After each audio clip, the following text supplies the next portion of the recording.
Hello there, it's Jay here from Jay's Vintage Junk, and got a couple of radios on the bench today. Now, not exactly vintage, I know.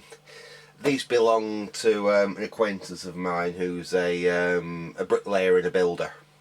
So, and these are his site radios. I think one belongs to his brother who's a joiner, and one's his. And like I said, he's a brickie and a builder.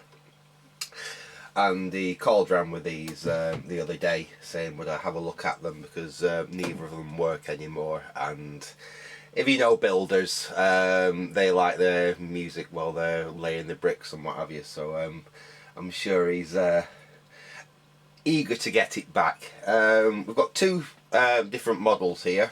We've got the older version. These are the Makita site radios. Basically, it's a great tough little radio.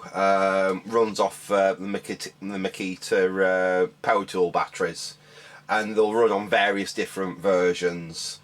Only difference between these two radios, like I said, this is the earlier version, this is the later version. This is analog only, this is DAB. Apart from that, there's not a huge great deal of difference really in what they do.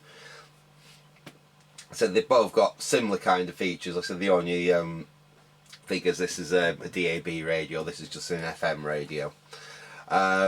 They both have AV inputs on them, which is really useful. I actually have one of these myself. I've got mine here. My mate Andy gave me this years and years ago. I think one of his neighbours gave it him. It wasn't working, and I managed to get it working again. But at least with that, if we need to, we have something we can take voltage references off and things. So obviously I have worked on one of these before because I repaired that one. I've never worked on the DAB version before. So what I think we'll do, we'll put this one to one side and we'll concentrate on this one to start off with, for the simple fact, like I said, I have actually repaired one of these before. So we'll shift that out of the way. Let's get that camera down there. Right, first things first, let's actually see what the thing's doing. Now I've got, because I still use these old Makita drills. I haven't upgraded to the modern lithium ion Makita stuff with the new batteries. I'm still on the old NiCad, and I think this is NiMH technology, because they cost me a hell of a lot of money when I bought them, and I'm not, even though I've had them for like best part of 20 years, I still want to get the rest of my money out of them. Right, so anyway, we've got a power source for it. Let's open it up. Have a look on the back there. So they're designed to take a few different Makita batteries actually. This is the 14.4 volt, which I think is the most common. And all it does, you put your battery in like that, and that's what powers the radio. They are shock-proof, waterproof, you know, they are pretty good really, to be honest. Let's see if it's got any signs of life. No. And that battery is good because I've just pulled it out of my radio. And it powered my radio, no problem. No, so it's completely dead. Let's take it apart. That's the point. It's a number of years since I worked on the one that I've got. I'm trying to remember how you get in it. I've got 1, 2, 3 screws there, 4 screws there. So, well, that screw's missing.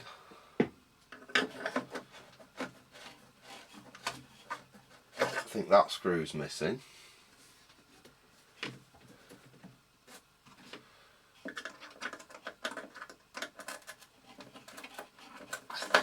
Something makes me think I'm doing. It's not these screws actually. It's them big Allen style screws on the front.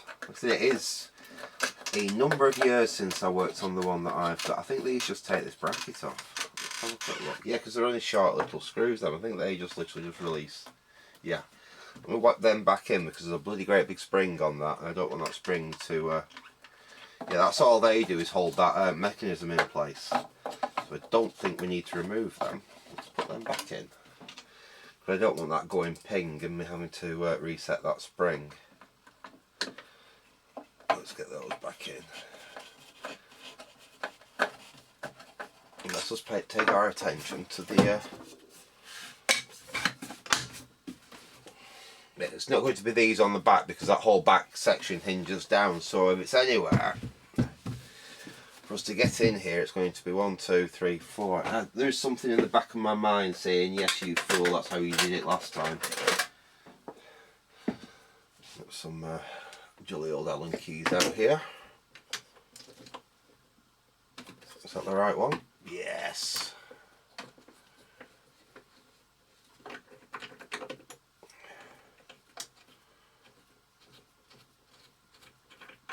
They look a bit more like it, don't they?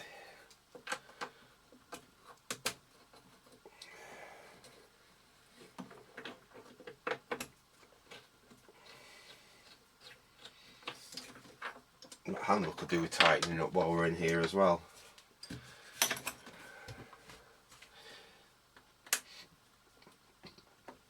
There's a fair bit of corrosion on these bottom ones, so this has obviously got wet at some point. With, like I said, with it belonging to a brickie, these things end up out in all weathers, so it's not surprised you get a bit of corrosion. And actually get the Allen key in that slot, it'd help. There we go. There we are.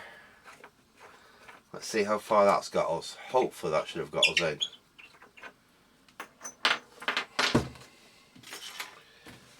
There we go, we're in. Right, so that's the front off. Okay. So we've got connection up to the top there. I think that's just up to the auxiliary input at the top there, so we can disconnect that safely. That's our aerial connection up there. We can unplug that safely.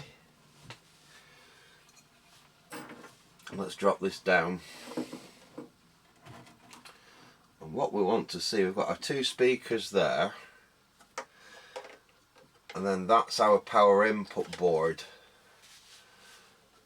up there. So off the back of that is where we get our voltage from our battery. So I suppose that's the first place to start, isn't it? Let's just make sure we've got some voltage on this board and see if we can get the voltage off that board and onto this board, which I think will be those 3 wires there by the look of it, because those go down to a point there on the board. So that's first things first. Let's put the battery back in.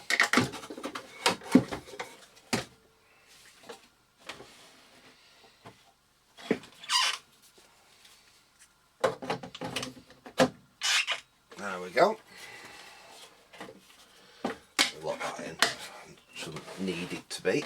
Right, okay, now let's get the old multi-tester. Set that to 20 volts DC, because it's a 14.4 volt battery, so that should be enough.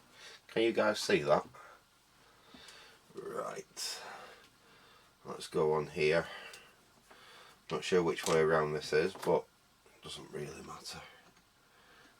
In fact, that's negative, that's positive, isn't it, I think. So we should have about 14. Right, why have we not got anything there? Oh, there we go. So that battery's a bit discharged. We've got 11, nearly 12 volts there. So that's looking pretty good. Let's see if we've got any voltage going down onto the main board here. So one of these is going to be ground. I'm guessing this big plane here is probably ground, so let's see if we can get a good contact to that. And let's probe on there. Nothing there. Try that probe there. Nothing there. Middle one. 0.23 volts. That's not right.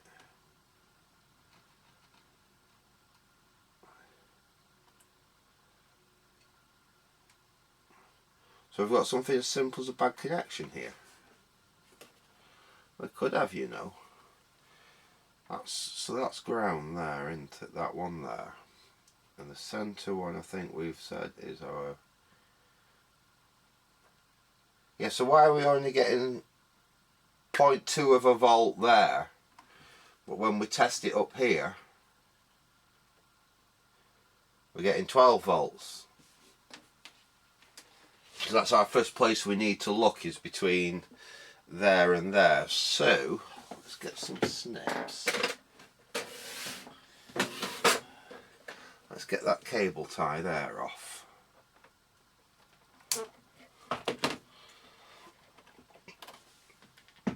And what's on that wire there? Where does that one go? Because that's going to that little power that board there.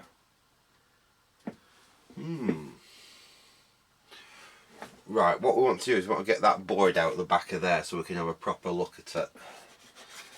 We could have a fairly simple problem here. In fact, just before we do that, let's just check what voltage we've got on the back of that connector there.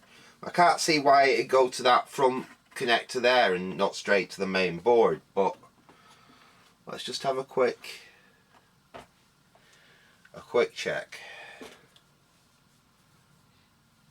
Can you see that meter? Hopefully you can see that meter. So let's go on from on there and on there. Oh, there we go. So we've got 12 volts there. So it goes onto that board. So that other board must be something else. That one. So 12 volts goes onto there. So it must go onto the main board on here. Let's see if we can find it on here. Got a red there. Let's try this white next to it. Nothing there.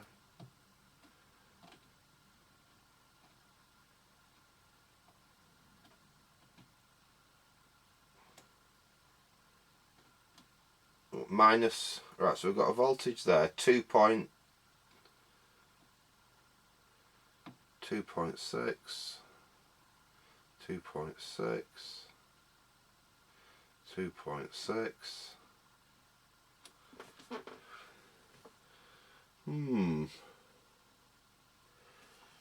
What's that we've got underneath there? Well, thinking about it, we've got a power input on the front there, so that does make sense. Have anything randomly started to come on, have we? No. Right, so let's unplug that from the main board. Let's pull that board off there. Let me get you zoomed in a little bit so you can see a bit more what I'm actually doing. Ooh, and let's get you down a bit. There we are. So what we're going to do is we're going to try and get that board off there.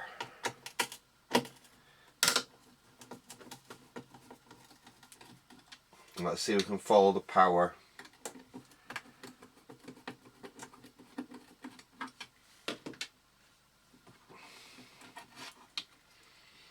I can't remember where the fault on mine was. We've got a very crusty diode there that's got wet. That'll be protection for I'd say for not charging the batteries, but it's a rechargeable battery, so I don't know why you'd have that. But let's just check that diode.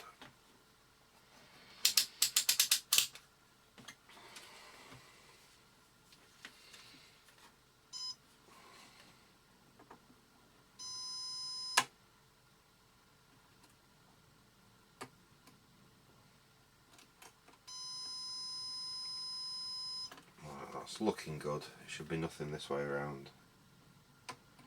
No, so there's nothing wrong with that diode. Let's see where our power comes in.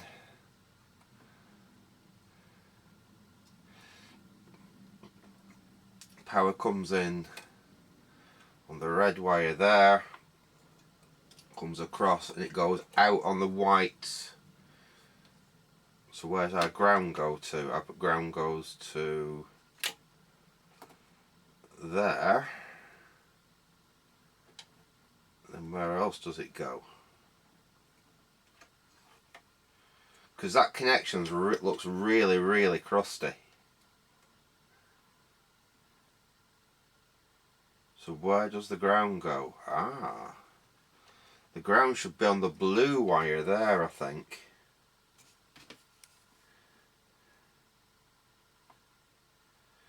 So our positive, our red is that wire there.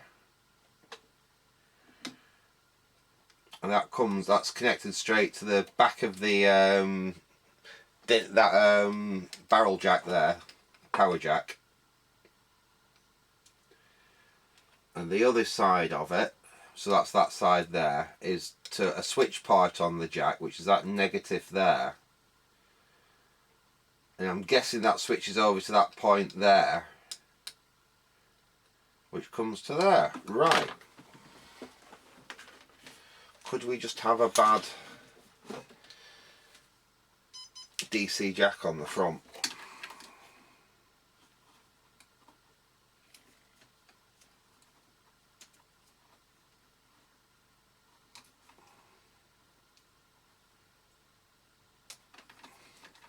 This is easier said than done. What I'm trying to do is get a connection on that back part there and on there, and we're getting nothing. Let's try between there and there.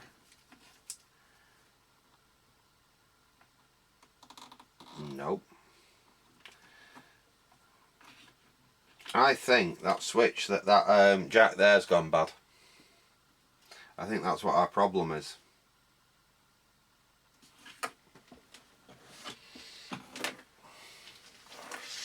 In fact, I bet you any money, if I connect this back up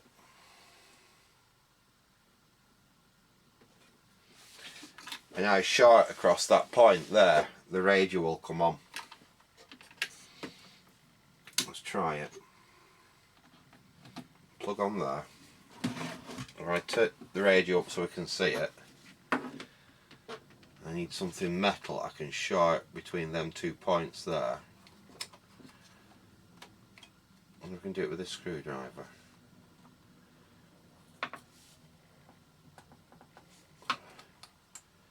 Perhaps not. What have I not done? I've got the battery in, haven't I? Yeah.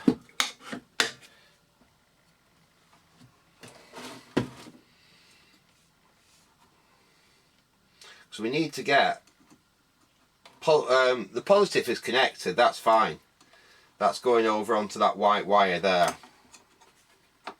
The blue wire next to it should be our ground.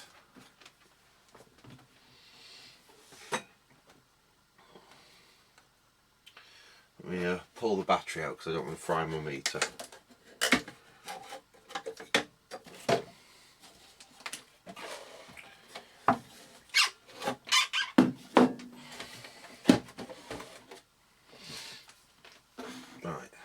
Continuity, yeah. So our negative, we can plug in there to get a connection to the negative. But we can't get a negative to there. We'll plug in from the positive there. We get direct connection through. So we're getting a positive from the battery to that point there, all the way through here to there. The negative, put that on there and I connect to the negative, we've got nothing. I think that switch, that jack there's faulty. I have a feeling that's what the issue is.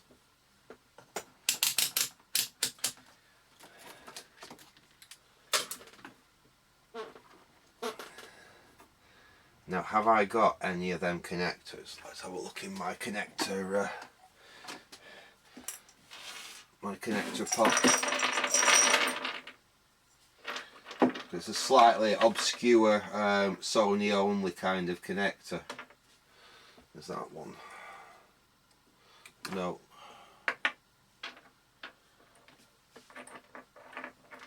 That's the same as that. Another odd one. I bet it's one that I haven't got, you know. Ah. Aha. Aha. I do have one. Because basically you'll have a little switch in there. How are we doing for... I'm running desperately low on switch cleaner. There might be a little bit in this one.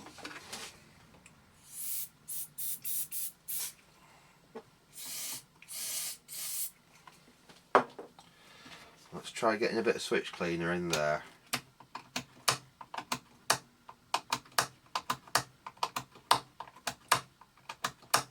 Just try working the switch.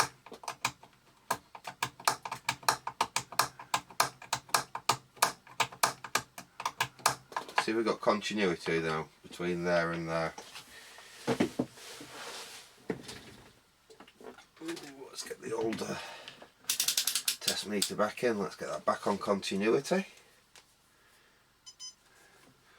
We'll go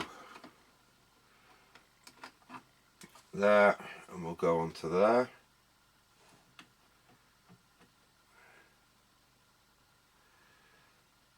Right, there's a bit of resistance there, I think. It could have just been a capacitor charging up that.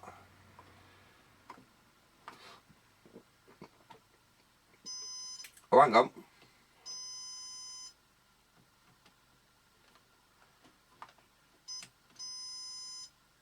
I don't think it's quite. Let's try a little bit more of that.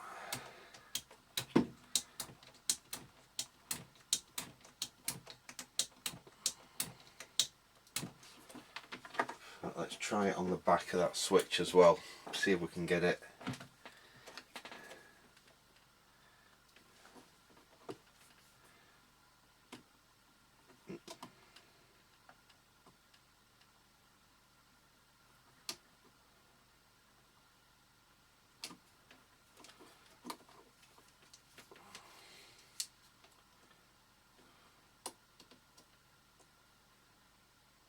Try plugging that in and see whether that makes a difference. Perhaps it switches the other way.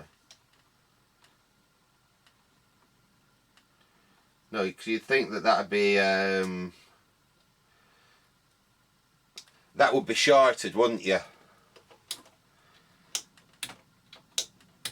Until you put that in, and then that'd break the connection.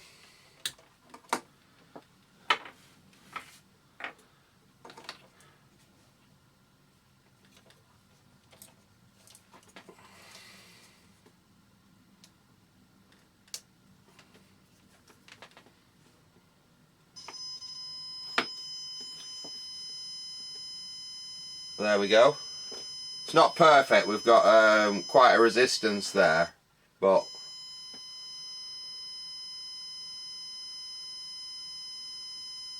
that's better than it was. Right, let us see if we put the it just knocked my old smouldering iron on. We'll stick the battery in.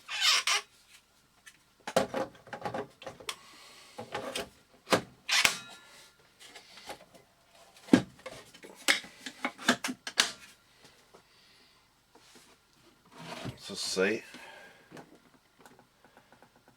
No, still nothing.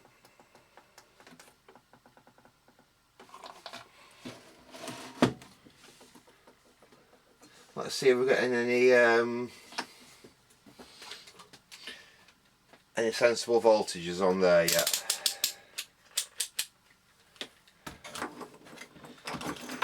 Because we know our wires. Let me get that so you can see it as well as I can see it. We know the blue wire is our ground. We can go on there like that, and we know our white wire is our positive voltage. Right, okay. So we've got 11.4 volts there, so we know we've now got power to the actual board, which we didn't have before. Excellent.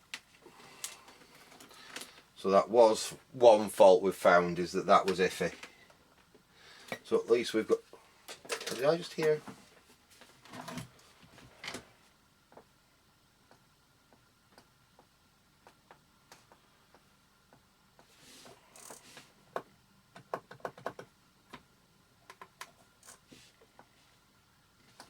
I think there's some sign of life there, you know.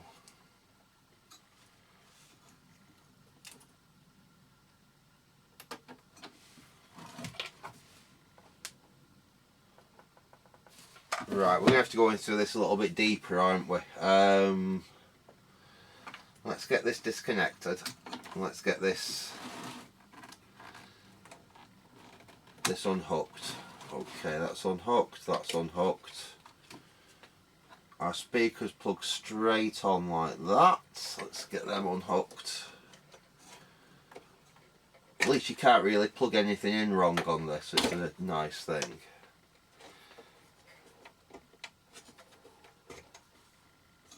That one's off. That one's off. Right, lovely. So I think we are free from that now. And let's see about getting this out of here and seeing if we can figure out what on earth is going on.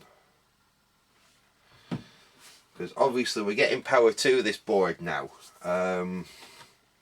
which we weren't before, but it's not doing anything. Right, let's get this top board off first, and then we can have a look underneath.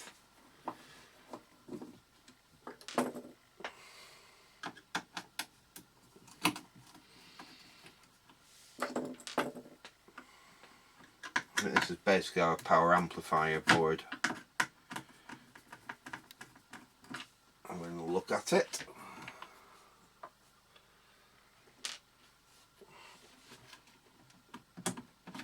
Oh, I'm missing a screw there.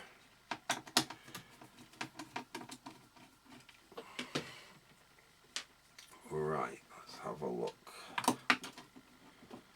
Anything obvious under there? Obvious with a bad connection or anything? Because I have a feeling this thing... Ooh. Could we have a dry joint there?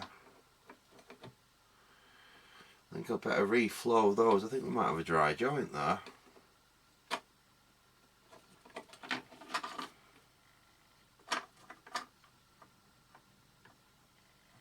Yeah, because when I flex that like that, I can see a couple of them moving along there. Let me get you up a little touch. Oh, there we are. Basically this connector there, which is our power connector on that side. Yeah, I think I might do some reflowing on this board. There's a few spots actually I can see which don't look great. Let me get it disconnected from the board underneath. Because I mean that would do it just as well if we had a bad connection on that connector there, and that also looks a little bit on the crusty side. Especially those two at the bottom down there. Those ICs look okay. I can't see anything too bad on that, although it doesn't look so nice around there on that IC. Tell you what, bear with me a second folks. I'm going to go and get my other glasses so I can see a little bit better. I don't really want to have to go and drag the microscope out. I will do if I have to. But there's a few spots on that board I've just spotted that do look a little bit on the worse for wear side. In fact, just look, this thing's definitely got wet in it at some point. I'm just looking on this board down here and I can see signs of corrosion damage around there. Little bit there. Little bit of water ingress damage around there. So yeah, we'll probably have to pull that board out as well and have a look on, you know, even around where that connector is there. There's a little bit. So, like I said, I will go and get my other glasses. I don't want to have to go to the trouble of digging the magnifier out, but some stronger glasses, and we'll have a look at this board first. But there's a couple of places on there that solder don't look good to me. Along there.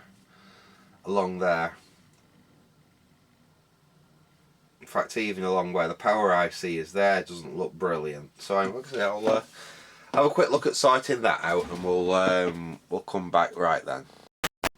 Right, I've inspected the board a little bit more, and there are a few places, like I say, I'm not 100% happy with it. It's not as bad as I first thought, but even so, let me get something I can point with. Yeah, that'll do.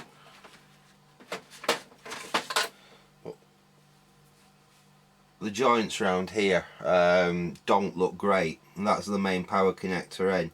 Now I have just tested for continuity between, you know, power there and the other side. I think we've got a little fuse there, but power there to there, and I'm getting continuity all the way through. In fact, let's do the same with the ground connection, just to be for completeness.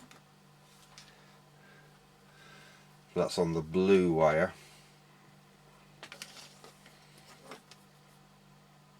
Which is there. Let's make sure. Yeah, that's fine. That comes all the way around onto here. Yeah, that's good. So I don't think that is the issue, but like I say, it does look a little bit crusty, so I think we will reflow it. Same with this connection here. We'll probably do the power amplifier connection along there as well, because it doesn't look great. Like I said, this thing looks like it has got water in it at some point in its past. But for what, like I said, for what these things get used for and what have you, it happens. Where's my good flux? There's my good flux. Let's add some fresh flux. Along there. Along there.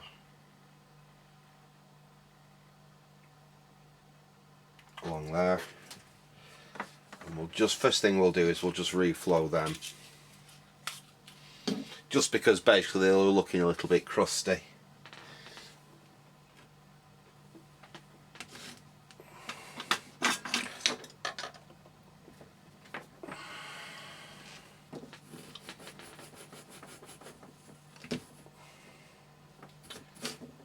It's looking okay now.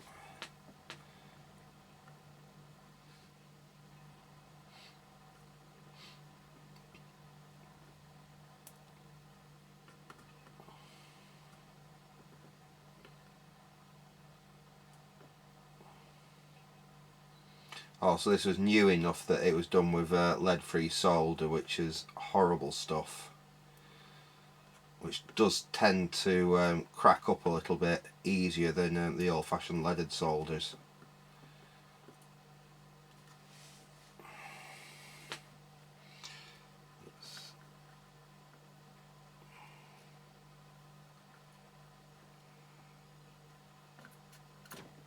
A bit too much on there. We've joined two legs together. Come on, out you come. Let's get the solder sucker and just take that excess off there.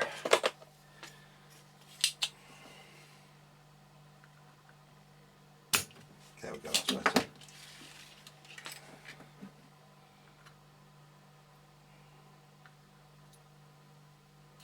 That's better.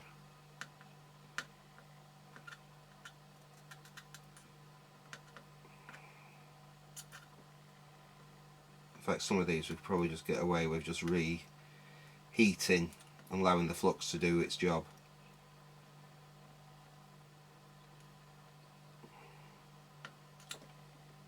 Another one where I've got a join there. Come on, off you come.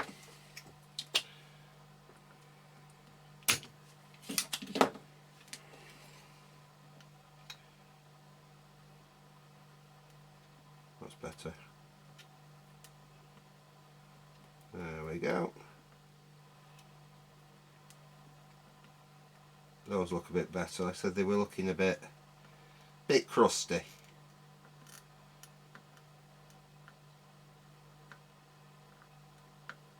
They don't look crusty anymore. I'm just going to do the same with these, which are the power output module, because again they look a little on the crusty side.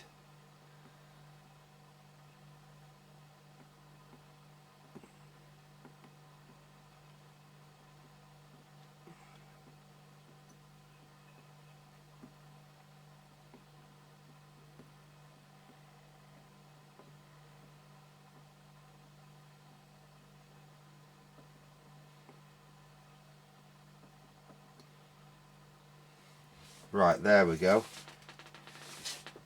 Does look a little bit crusty down there as well on that IC actually, when I'm looking down on it. I wonder if it would be as well, just to see if I could reflow that IC, at least on this side here, where it looks a little bit crusty. What we'll do,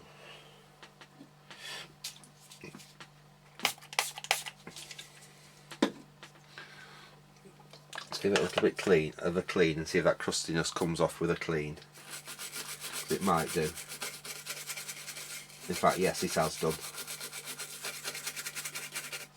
Let's get in there and give that a quick. In fact, let's give all these a clean while we're in there. See, we've just been doing some rework. In fact, I've just noticed I've joined two there. I need to get in and unjoin.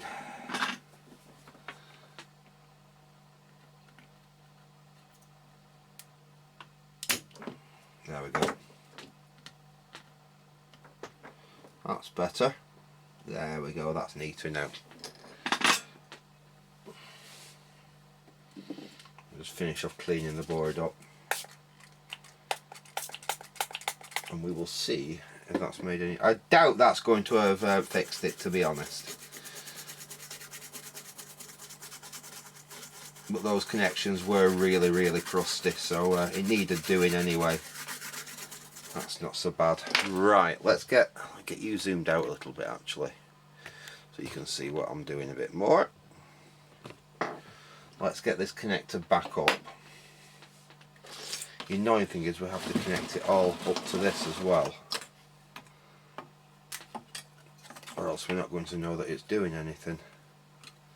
That goes in that way, that plugs in like that. Fold that off to one side. Not too bothered about having the speakers plugged in, because I just want to see whether the front illuminates, and then we can take it from there. So we'll plug that in there. No. Made no difference. Because it's got a blue backlight on here, it'll light up blue when it's working. But we've got absolutely we've got nothing there. Let's just see where we have got power getting to or not to on the board from here. Alright, let's have a look down here now, because we know that's there. So get our tester on. We'll set that to 20 volts.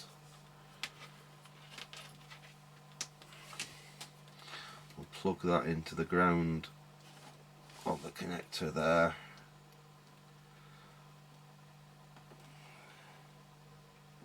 Like that. Now we touch on here, we know we should be getting about, yeah, just under 12 volts there. So it should be plenty for this radio. Actually, it's 14.4 volt battery. These are they're really good, because they will work on the even smaller, like 9.2 volt I think it is, Makita batteries. So it shouldn't be an issue that battery's slightly depleted. It should still have enough power to power the radio. So let's have a look around here. So we've got it there, follow this trace down and it goes to a transistor, I think it is there. We've got 11 point on that side of the transistor, on that side,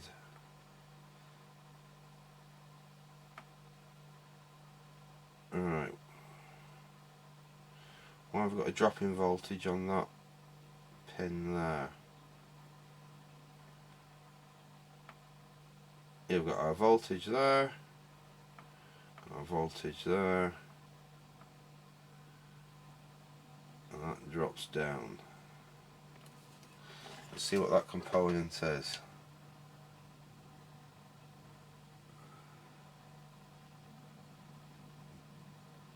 B1143.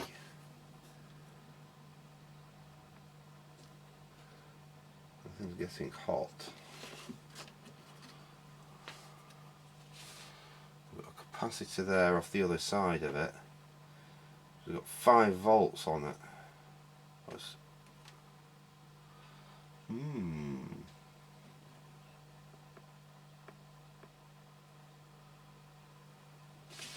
Something's not right here. Something's definitely not right here, because that goes to the power amp. Then that comes off here. And that goes to there. That goes over to there.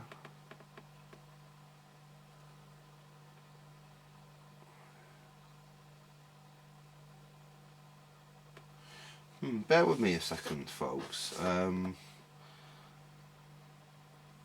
am going to have to, because following this board's quite tricky. All of a sudden you see what you think is a capacitor just in the middle of a track there, and it's not. There's some tiny little traces either side of it.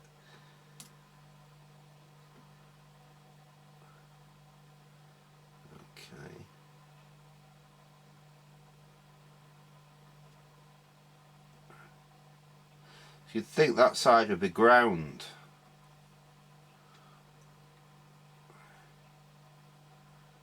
Yeah, we seem to have 4 volts between ground coming in and what's the ground playing on the board. That doesn't look right to me. Yeah, because we've got, that should be proper ground there. But we've got 3 volts there.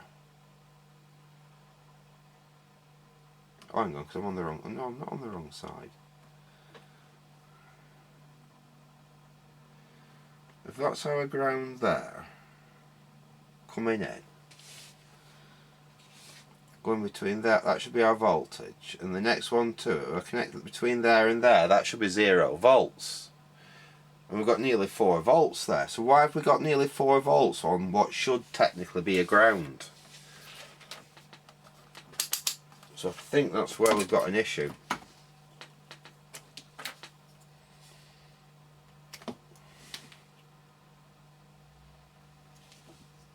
And could that be something to do with this connector? If this connector's iffy?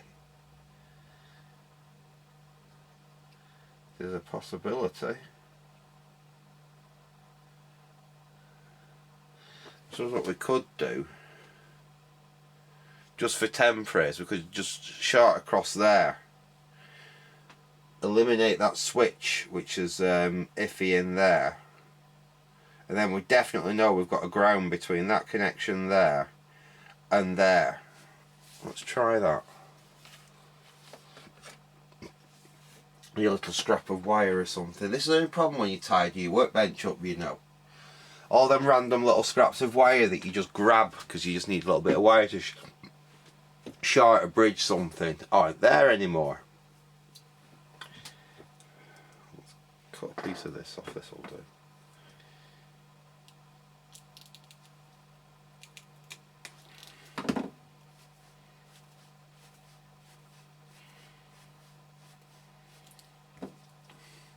I'm not saying you shouldn't tidy your workbench because mine was getting in a state, but it's always the way. You tidy your workbench and then you can't find what you need.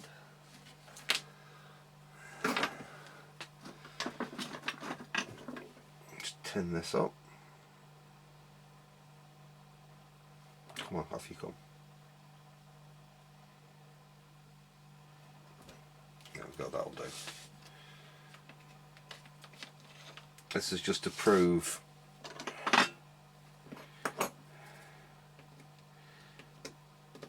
so basically we put a short across there like that. That's just bridging out that switch, so it's connecting the ground permanently through to where the ground is on there.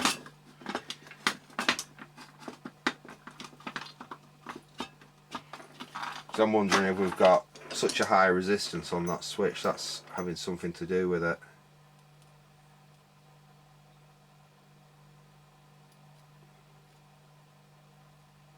There we go. So we've bridged out that switch there on the power connector, so we definitely know that our input voltage and our ground. Let's plug that back in there now. Make sure we get it the right way around. We'll plug, put that back to 20 volts. We'll connect that back to the ground there like that. Let's have a probe on here now. That's better. Right, we've got our 11.5 volts there, and when I touch on the ground, we're actually getting ground. So I touch on that point there, yeah, we're actually getting ground now.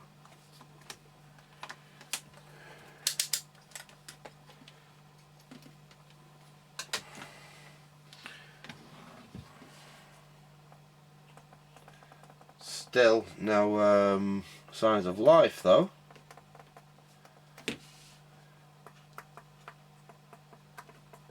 Nope, still as dead as a doornail.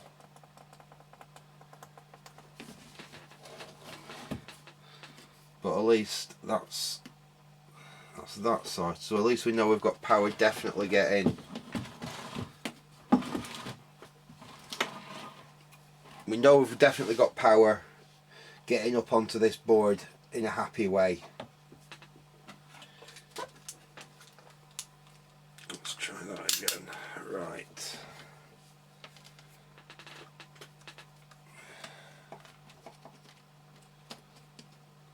What we might have to do is dig mine out and use mine for some voltage checks. Well, yeah, we've got 11.7 volts there. Let's check on this. Right, we've now got 1.5 volts there. 10.9 volts there. 11.5 volts there, so that's slightly less on that pin there. Oh right, and that was showing 1 point. Okay, what's going on? Because that was showing 1 volt before. I've just touched it again. Let me try messing with the power button while I've got my probe on there.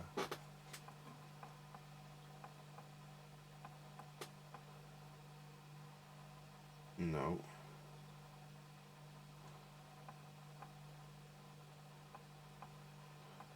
No. See, I'm expecting to see something when I hit the power button here change. We should be able to find something perhaps on one of these.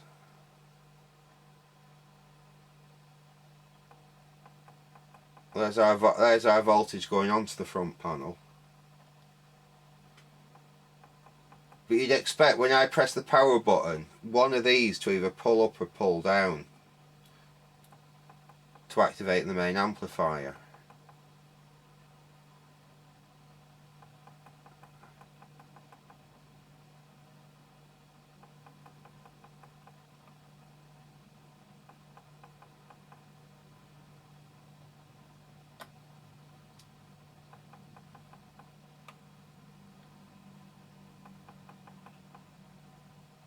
Not seeing any activity there at all.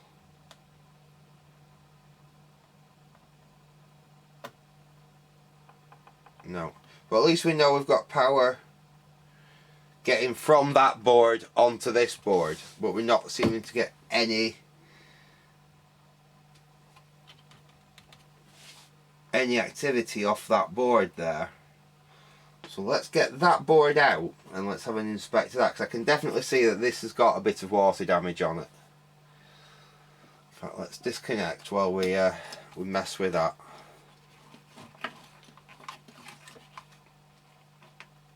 Let's get that unplugged. Come on out. There we go. Out you come. Out you come. There we go. Let's disconnect that. Let's disconnect that. And put that board out of the way for now, and let's concentrate on this. Sorry about that, folks. Damn battery died. Anyway, never mind. You've not missed much. All I've done is take the board out of the actual case. We've got the meter out.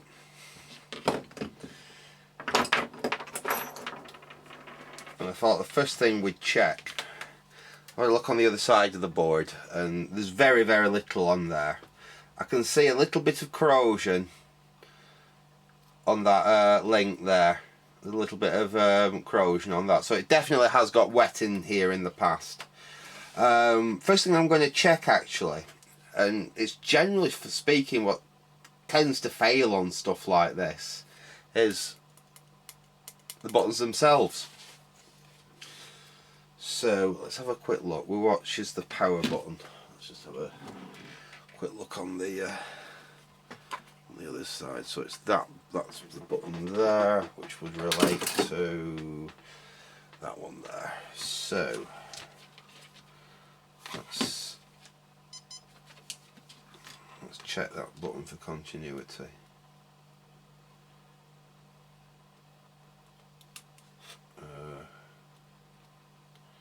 Click on there again.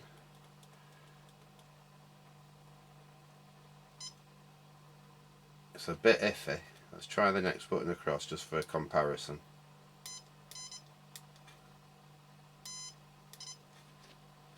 Get good contact on it. Let's try the next one.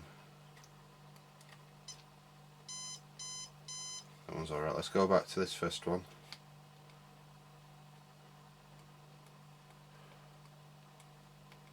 We've got no continuity there. Let's try it the other way around as well, because you've got two sets of contacts on these buttons. Let's try that way. That's alright. Let's try on this side. A bit. I think we've got a bad power button. It'd be nice if that's the only fault. Right, what can we do? What can we do? Do I have any of them power buttons? I know what I could probably do, actually. Yeah. Sleep. Because no one uses the sleep timer on these. We could just pinch the button just for a quick test. Because I think he'd like this back as quick as. What I might do is just whip off the button there, which is for part of the sleep timer that these have built into them, which I know he's never ever going to use, and swap the button for the power button.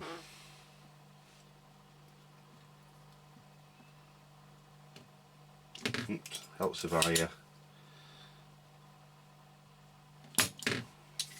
come on.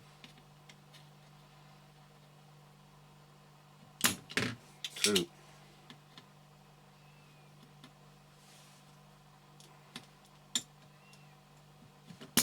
3, that's 4, so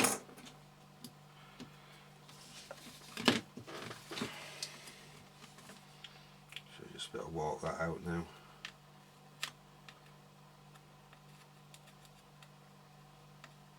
Yeah, that's that side out.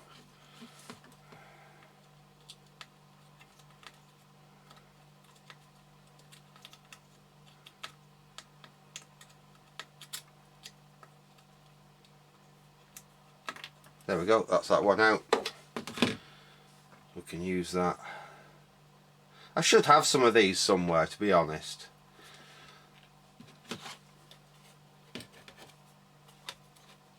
But that's the one that was said iffy.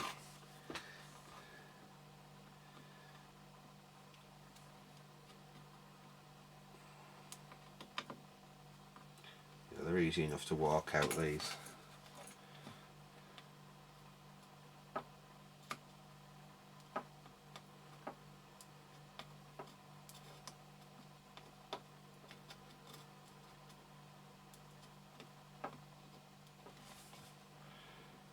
Basically just heating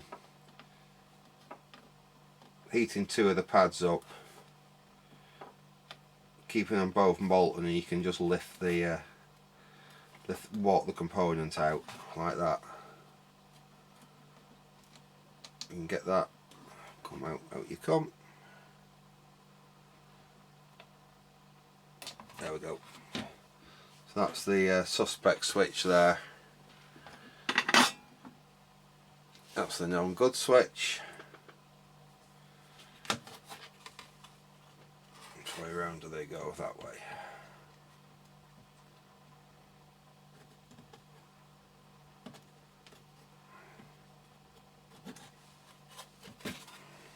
Oh, that hole's got blocked, that's why.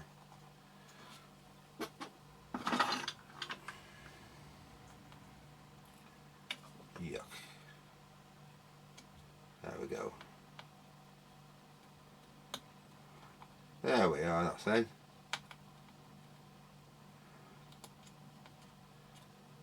We'll just solder, let's make sure that's flat, yes it is. Let's solder that in place.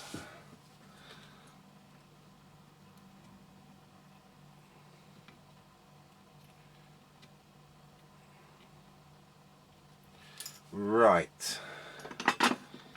Won't need to put that back in just for testing. Let's connect all this up and let's see if that's made any difference.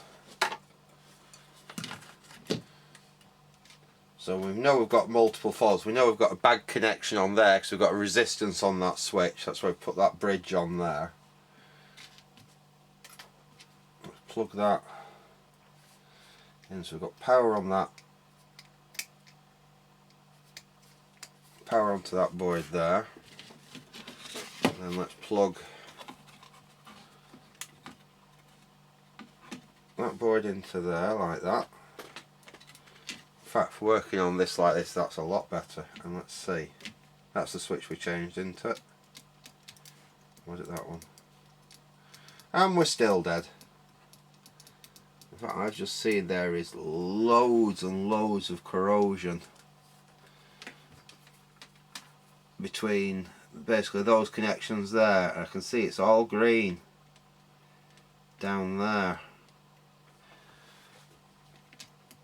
So I think we've got multiple faults on this.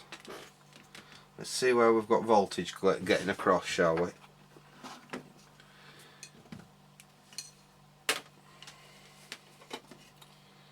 So again, we'll connect our ground up there. That's easy. We want to see. Oops, I don't want it to get to continuity. That won't do my meter any good. There we go. So we've got nothing on there. There it is, there's our 12 volts. We're definitely getting that onto this board. In fact, yeah, we are definitely getting it across onto the board. On that capacitor there. That was meant to be on that one.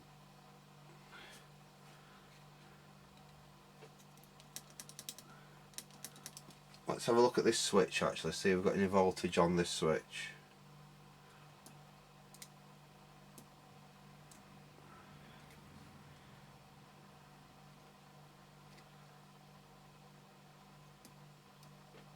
Not really, point something of a volt.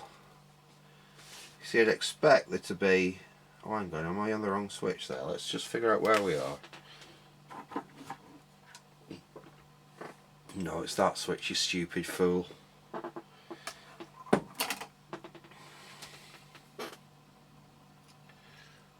So nothing on there. So we don't seem to get any, even if it's like you have just a few volts for a switching signal, you expect to find something on that switch, and there's nothing there at all.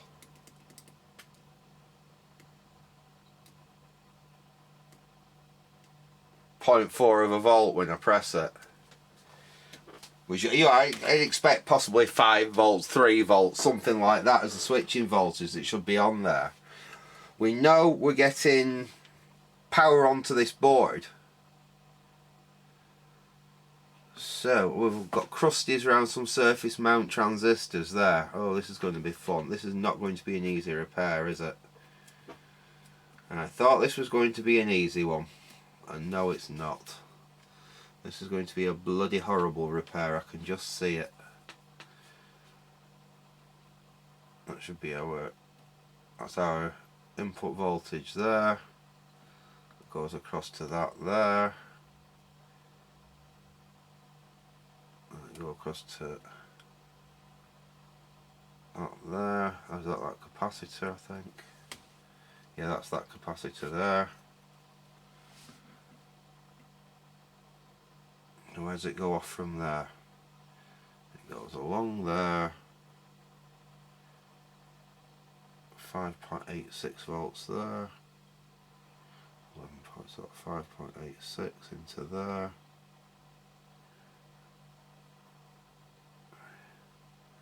So decoupling capacitor. 5.86 is on that side. So that goes into that transistor there, does it? Which is got a load of crusties around it. Right, there is our that voltage. That must be the switching voltage for it, I think. We've got 11.64 there. 10.27 there, 5.86 there, but we're not getting anything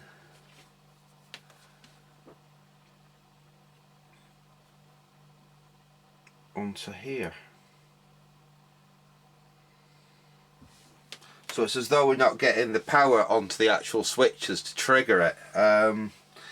Tell you what, folks, it's getting a bit late now, and I'm getting a bit tired, so what I'll do is I'll leave this for tonight.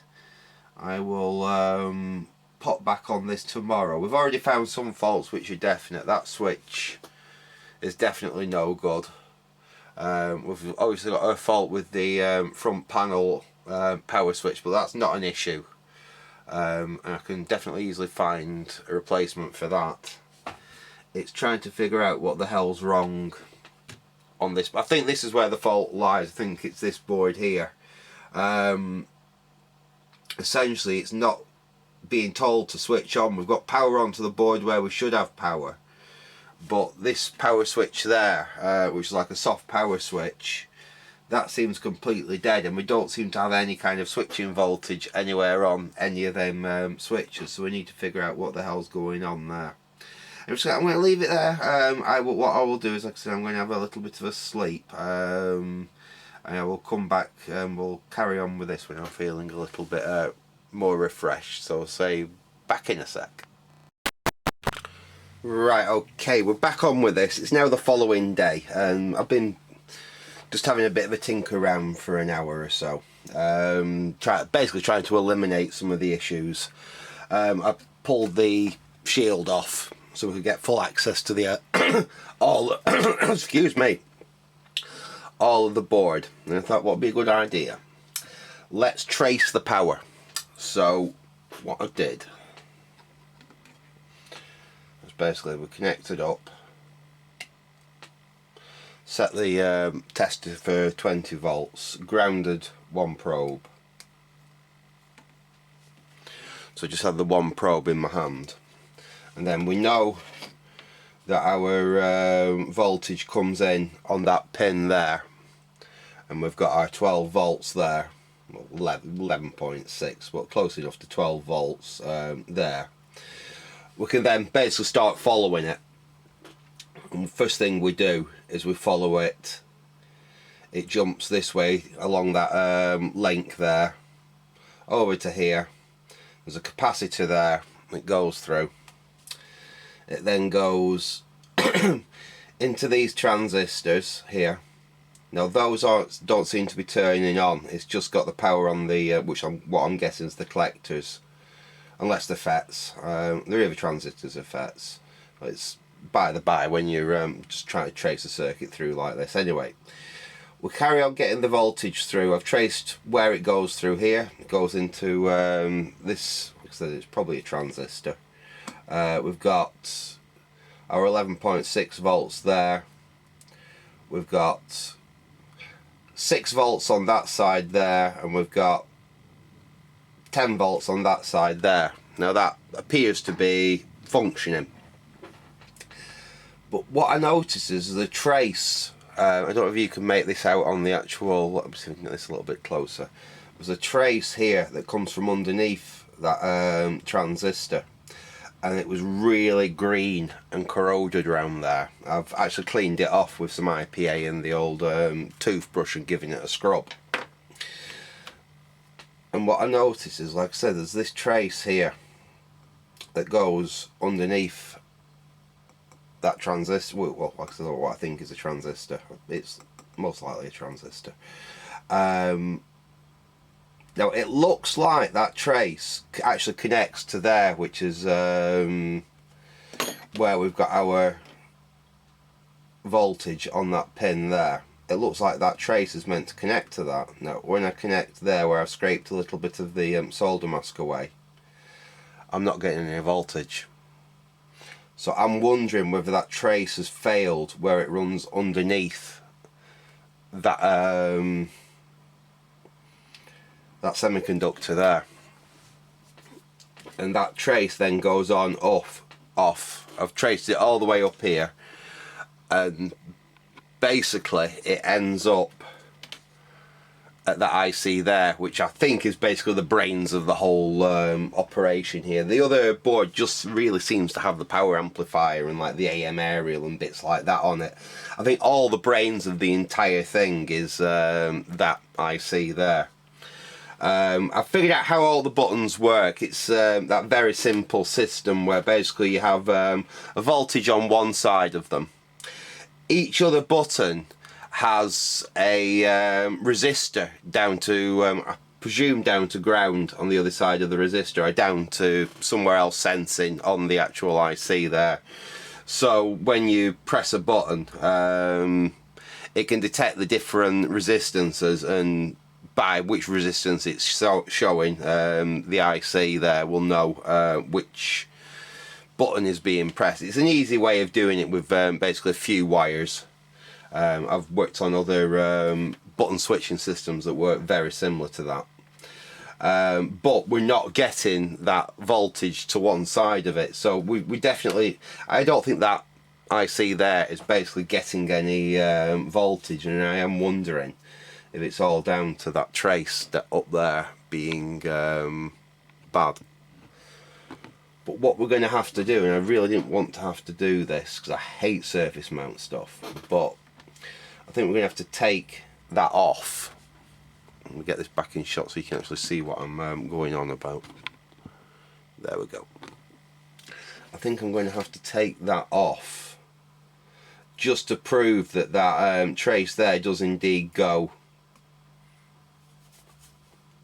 to that point there, and if it does, we definitely know we do have a fault there. And like I said, we can put a little bridge in and run a little bodge wire and sort that out. So I'm going to get the old rework station fired up. Let's get that at a reasonable temperature. We'll go up a bit on the temp, I think. That should be about right. And I'm going to need some tweezers. There's my tweezers. I really don't like working on surface mount stuff. We should be able to get that off there like that though. Right, okay, let's get some flux on it.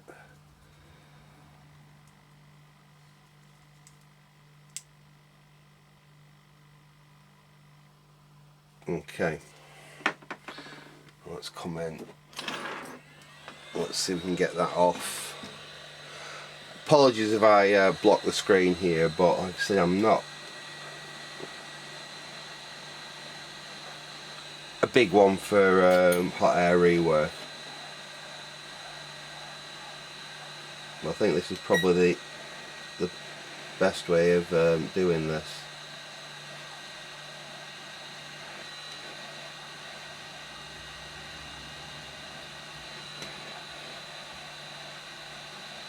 Come on, off you come.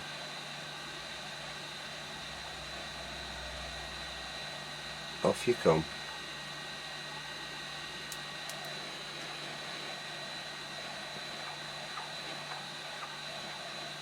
There we go. That wasn't too bad, was it? Right, so we've got that IC off. We'll have a bit of a clean up of the board there. We'll let it cool down a bit because I did get that board ridiculously hot getting that off. And we'll see if we do indeed have a break there. It looks like we may do. Where's my other glasses gone? There they are.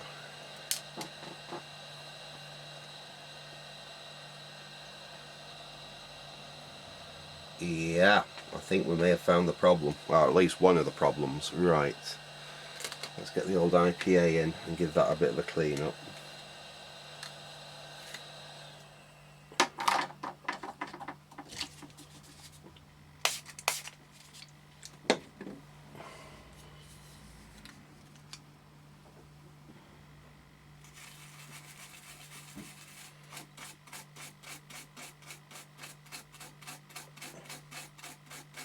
See, that is weird because when I look at it now,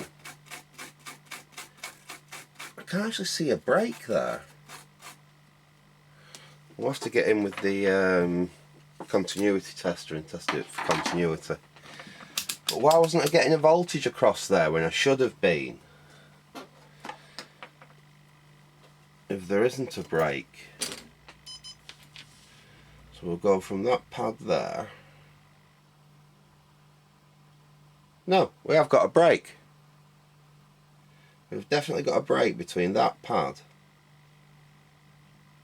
and that trace there. But it actually looks absolutely perfect. I can see it all the way along. But there is definitely a break there. I'm definitely not getting continuity between that pad and that trace there. So what we will do, in fact, if we scrape off perhaps a little bit further along, I can't, unless we can figure out, see, it goes underneath a load of get you zoomed out a little bit. It basically goes from there along and then it disappears, and I can't quite figure out on here. In fact, we could figure that out using the continuity, couldn't we? So let's go on to that point there because I think we're good there, and then let's see if we can figure out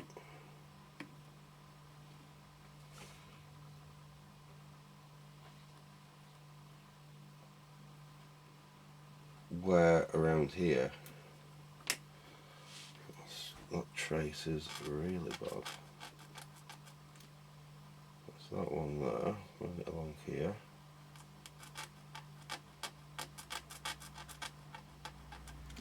See if we can get continuity between them 2 points.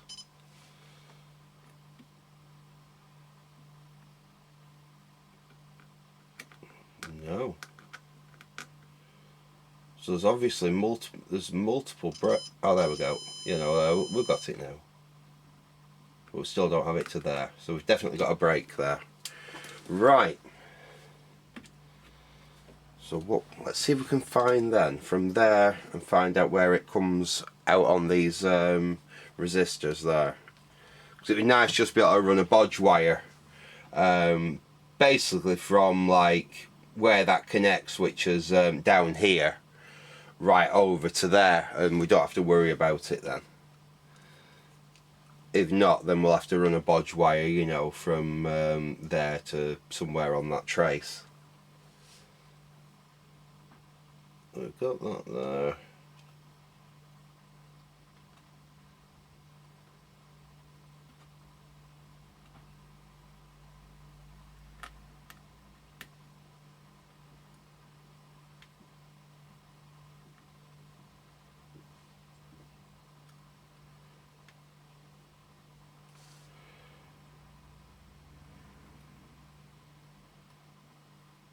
I can't find it.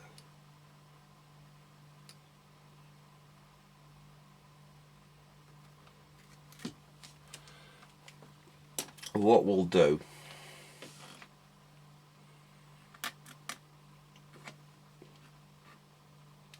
we'll scrape off a bit. We'll figure it out. It must be that first one there. I think it's probably just all this corrosion on it is why we're not getting contact. Let's try that. Nope. Unless we've got multiple breaks in the trace, which is a possibility. We've already found multiple faults on this set. I'm getting nothing from there to any of them components. The only other thing we'd do is take all them off as well. I really don't want to have to do that. I might just do, just to see if it makes any improvement, is I'll put that IC back on and I'll run a quick bodge wire, and we'll just come back and we'll see. All I'll do is I'll just tack it onto that trace there for now, and see what difference that makes. So I'll get that done and we'll be back in a sec. Right, okay, we are back, and I have managed to put that bodge wire on the back there. Let me get you zoomed in a little bit. Oh dear me. There we are. So as you can see, we've got that bodge wire basically going from that point there, bypassing where that broken trace is. I did actually have a little faux pas when I was doing it. I managed to scrape away a bit of the solder mask off that trace where we looked before on there. Got the wire to tack onto it, and then as I pulled the wire, because I was getting it over onto that side there, I actually ripped the trace off the board because it was so fine. It had soldered really well. Unfortunately too well. Like I said, just manipulating the wire, I actually managed to break it off and actually break a piece of the trace off the board. So what I did is I cleaned up the next piece of trace that I still had, went in with the multi-tester, with the continuity tester, and basically found what of those components there that we couldn't get a contact on before. I cleaned them up with the basically with that, some IPA, toothbrush, cotton bud. I managed to get continuity and found that basically the first capacitor there is connected to that trace, so I just run the wire and ran it straight to that first capacitor there. It's not the neatest thing in the world, but it should do the job. So if we power back up, let's connect this back up to the power. Look, if I press power button, we have power. We have a radio. Let's connect some speed. Let's switch it off again, and again goes off. It does take a little while for the backlight to go back off. That's normal. Mine does that. Let's connect some speakers up and let's see if we've actually got some audio coming out of it.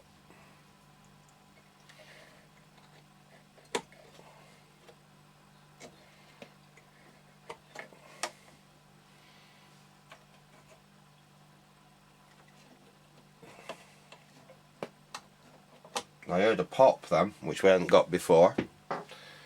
Let's, we've got audio.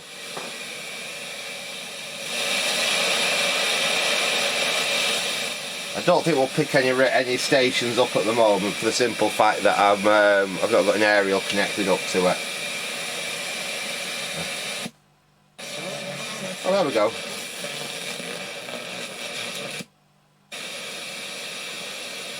So we've got another iffy button there.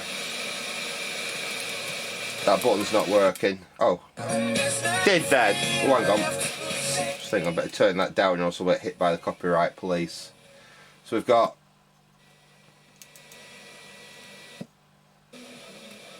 oh, it seems to be working now. Oh no. So we've got a slightly iffy button 2 there.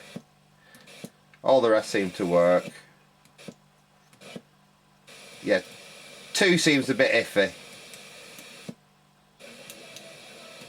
In fact, the scan button seems a bit iffy as well. So I suppose that's the next thing we need to look at. Just bear with me a second, folks, again, and I will see if I can find some replacement buttons. So back in a sec. Right, okay, folks. So I've had a hunt in my junk, and I found that, which is it's the control panel off an old portable CD player. But what we've got, we'll look there. We've got 1, 2, 3, 4, 5, 6, and they all feel nice and clicky compared with the fact that these feel a lot nicer buttons actually. So what I'll do is I'll get some of them whipped off. In fact, let's get that apart. We can do it on camera, can't we? Yeah. This is why I don't like throwing things away. Whenever I've got a piece of electronic equipment which is no good, can't be repaired, not worth repairing, I never just throw it away. I always strip it, because you would not believe how many times things like this has saved me from having to order parts. Even indeed then parts are available to order. I mean, these switches, yeah, they are, and they're not expensive, but it's a difference between me waiting a few days up to a week for them to arrive, and for me being able to whip a few switches out of that, bang them in here, and I should be able to whip this round to him later on today, and he's got his radio back for tomorrow then, so we won't have been out of it for too long. Let's see if we can just whip these off.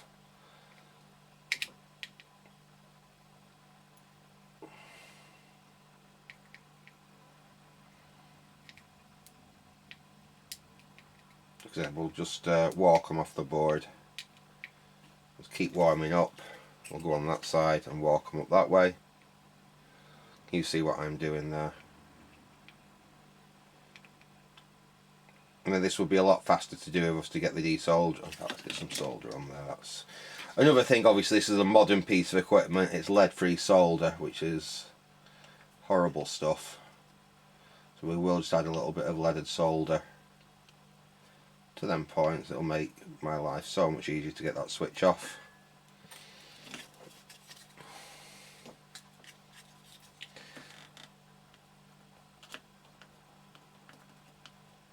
There we go, nearly off now.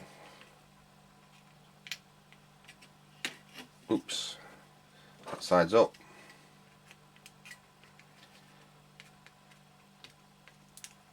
That's off. There we go, that's the switch recovered. So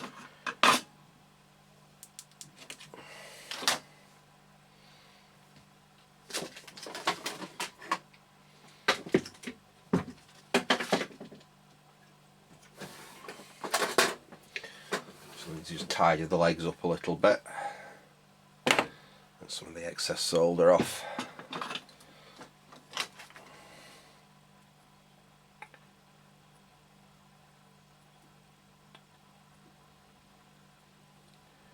There we go.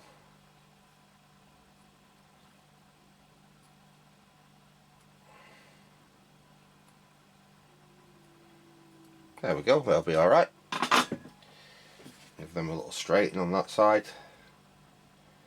Yeah, lovely. And let's get that in the board. We'll use this one to replace that switch that I stole last time. In fact, let's get that unplugged while we're messing about with that.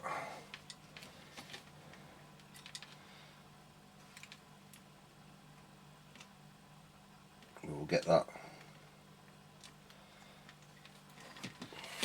switch replaced.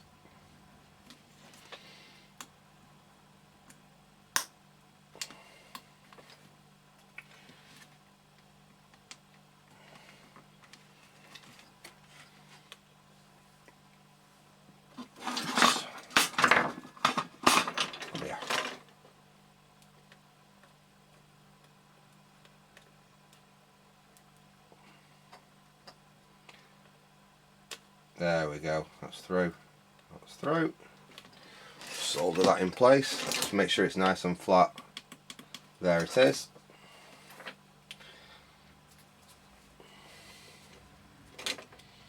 Yeah.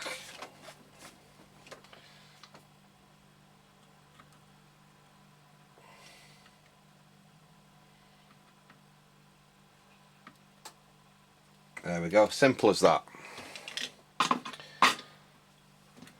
So that's that switch there replaced. We said that that one was a bit iffy, and I think we said that that one was a bit iffy as well. So what I'll do is I'll go and swap them switches off, and then we can have a look what else we need to do to this thing, and then we can possibly put it back together. So back in a sec. Right, okay, we're back, and that's that 1, 2, 3 buttons changed. And then on the back, obviously, as you can see, I've put the heat shrink back on. The heat shield, the RF shield, sorry, back on there. That's soldered back down. All I'm really going to have to do is I'll have to put a bit of glue or something just to hold that wire. Now, I could make it short, but actually I'm going to leave it fairly long. So that I'm just going to get a little bit of glue on that, and just a couple of spots of hot glue or something just to hold that down so it can't come loose. Apart from that, I think we're there. Now, let's do a quick last test before we think about putting this back together. I have had a word with my friend I'm repairing this for. He did say they never ever use that front jack socket to power it up. He said they always just power it from a drill battery. So me bypassing that switch on the back of it isn't going to cause them an issue. Ideally, you'd want to swap that for a new one. I don't have a new one. It is something rather proprietary. It looks very much like the Sony connectors, actually. I think that cable that I used to try and get it working before is a Sony one. So I'm quite happy just to leave that the way it is. But let's just give this a final test before we reassemble it, and then we'll give it a final test. Right, that's on. That's so far so good. Power it up. First of all, let's see whether it'll scan for a station. Scans now. Summer, especially tonight for Joe. Oh, we can have that playing because it's Radio 2. Daisy and Emily. But yeah, that seems to be working. It will scan through stations. It wasn't doing that before. And I can even preset a station now. So that button's now working. Turn off. I think I'm fairly happy with that. I think that's actually going to work now. Right, I'll put it all back together and we'll give it one quick final test whenever I've got it all back in the case. So back in a sec. Right, okay, there we go. It's all back together. That wasn't any hassle. It was quite simply a case of reversal of the disassembly procedure. So what have we had to do to this to get it to work? We've had to bypass the switch on the power input there, but like I said, the chap said he never ever uses that. It's never been used, so I'm not worried about that. That can literally just go away and be forgotten about. This thing is only ever used on a Makita drill battery.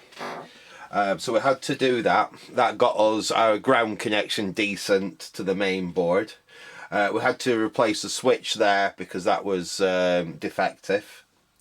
and we had to make that trace repair underneath where that well, I presume it is a transistor, was, where there's that little bit of corrosion which had broken that trace. So we'll try it now. There we go. Let's scan.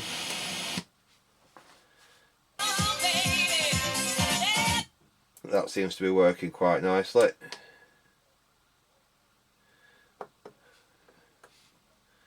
The Nation There we Request go. Show Yeah. with Trevor Nelson. That seems to be working alright. I think the battery's probably getting to the end of it, what it should be. Yeah, I think my battery's pretty much flat now, because like 11.5 volt is right down to the end of what that should really work at. I haven't got any... yeah, I think that battery is now completely flat.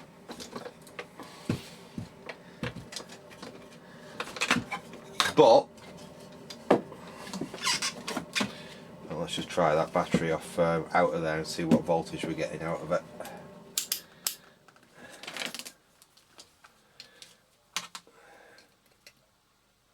Yeah, 11 volts of 14.4 volt battery. So yeah, the battery's flat now, but it did the job. I'll have to bang that back on charge. So basically, yeah, that's it. So we've had to do that little trace repair, replace that switch because it was definitely gone completely. We couldn't even get it to make continuity, and we've changed the switch from preset 2 there because that was a little bit iffy, and we've changed the scan button down there because again that was a little bit iffy, but they seem absolutely fine now. Oh yeah, sorry, we changed. Yeah, so which buttons have we changed? What we did is we swapped that button from there to the power button, to a new power button. We put a replacement new button in there. In fact, you can actually hear the difference. That's the original button. That's one of the new buttons that we've replaced it with. They're a little more clicky, a little bit more springy. So we've got a new one for the scan there. We did that little trace repair, and really that's been it. I mean, it's battered, it's bruised, but like I said, this is a building site radio, belongs to a bricklayer.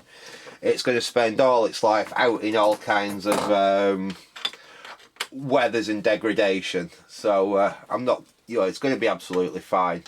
So we can just tighten this handle up for him while I'm here, because that just looks a bit loose. I think we can tighten that up, make that a little bit. That's better, isn't it? Perhaps make that a little bit better for him while we've got the correct Allen key to fit it. Let's try. We'll see if we tighten that one up there. There, that just makes the handle a little bit tidier, doesn't it? There we are. Yeah, happy with that. So that's ready for him to have back tomorrow. Dead pleased with that. Right, so I'm going to leave it there for now. So this video's already been quite long on fixing that radio. I mean, obviously not in the next video, because I'm not doing it in the next video. We'll get onto something perhaps computery or vintagey next, but in the not too distant future, I think this, like I said, this blog was to his brother who's a joiner. We've got that one to see if we can get that working. This one has had some physical damage. Obviously the handle there, the grab handle that protects the front's missing, and that doesn't bode well for it, does it? So this one's sustained more physical damage. That one's obviously got wet. Anyway, so I'm going to leave it there for now. I hope you enjoyed this little video and watching me get that working again. So I will say thanks for watching and goodbye.